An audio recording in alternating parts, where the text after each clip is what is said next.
Guys, papunta na kami ng Antipolo. 30 minutes na lang. May dadrop na namin yung mga bulaklak.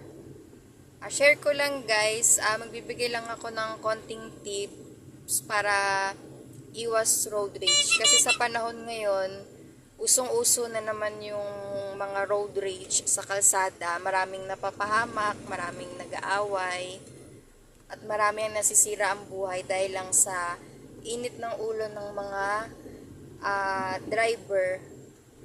So, bibigyan ko kayo ng tips na ganito rin ang ginagawa ng asawa ko dahil nga sa trabaho namin, halos maghapon kami sa kalsada.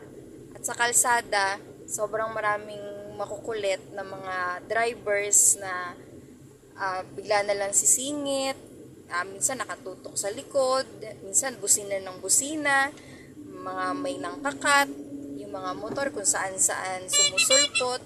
So, marami talagang makukulit sa kalsada ngayon. Kaya, para iwas road rage, kailangan mo lang dito ng mahabang pasensya at syempre disiplina sa sarili para maiwasan mo yung mga away at mga aberyang mangyayari.